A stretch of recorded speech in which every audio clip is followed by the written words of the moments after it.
Hi to the GRMA Advisory Board. This is Stephanie Fisher here.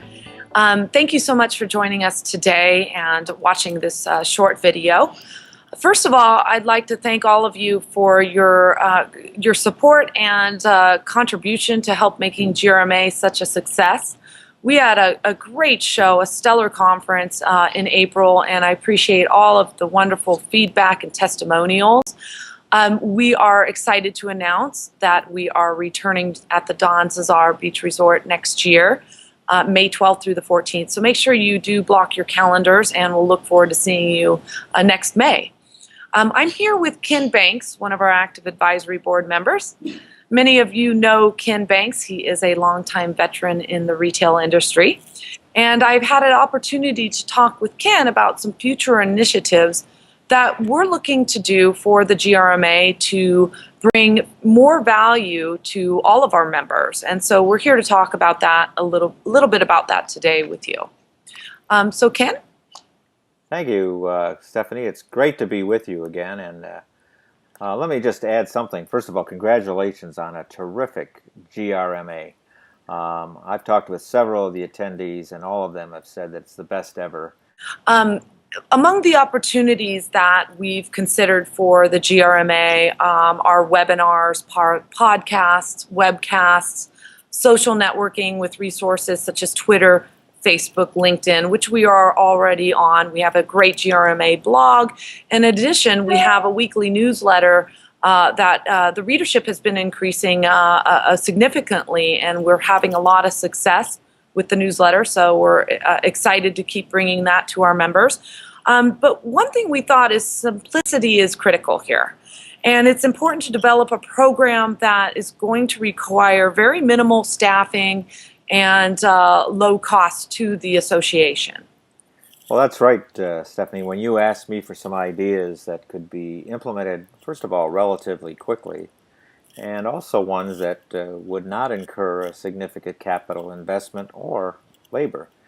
Now, we thought that the program should be timely, first of all, and provide some opportunities for our membership to interact and take advantage of the information on their schedules, rather than at a fixed time and a fixed location that would make it difficult for them to get the information. Right, and we wanted to bring something that is going to be of value to both our retailers and our partners alike, something that's going to be consistent with our mission, and that is bringing key retail marketing decision makers together with key partner suppliers. And so after a lot of discussion, we recommend a monthly series of online discussions hosted by myself in one-on-one conversations with retail marketing CMOs and key marketing executives, as well as industry leaders with our key suppliers. Now, the interviews that we're talking about would last about 30 minutes and would be recorded using Skype and other web technology, much as we're doing this one. And it would be informal discussions, but they'd be structured enough to cover a key topic of interest to all of our members and all of our prospects as well out there. It would not be exclusively devoted to the interviewee's business or their company or projects that they're working on, but rather to get their insights and keep the focus on what would be the marketing and challenges and trends that are facing all of our viewers with a perspective from that particular executive that we're interviewing. And, I'm sure you're wondering what this type of conversation or program will look like, and that's why we're giving you an example right now, doing an interview with Ken and myself, so you have an idea of how the look and the feel of the interview. That's right, Stephanie. We want this to be as close to having a conversation across the desk from the CMO in his or her office with some candid and specific comments. Can you clarify to the board members, are the viewers going to be able to interact with the interview or yourself live? Well, that's a good question, and while having that interactivity that you're talking about is certainly desirable, we think that our members and the audiences as well will attest to the difficulty of trying to schedule and participate in these at a fixed date and a time, especially when we're talking about multiple time zones. We also want to make it easy for our guests, our interviewees, to fit it into their busy schedules. So what we're going to do is provide a spot on the GRMA website to submit questions, not only in advance, because we're going to promote our upcoming speakers, but put some questions on the GRM website. What do you want to ask this individual?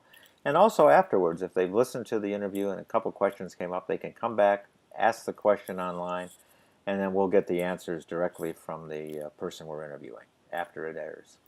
Mm-hmm. And Ken, we've talked about this being a revenue generator for GRMA. How do you see this working? Would the viewers be charged a fee to participate, to view the? Well, just as we make the annual forum as accessible as possible to many of our retailers in particular, we want this to be a no-charge program as well. And we also want our partners to be able to reach more retailers with their messages in addition to that.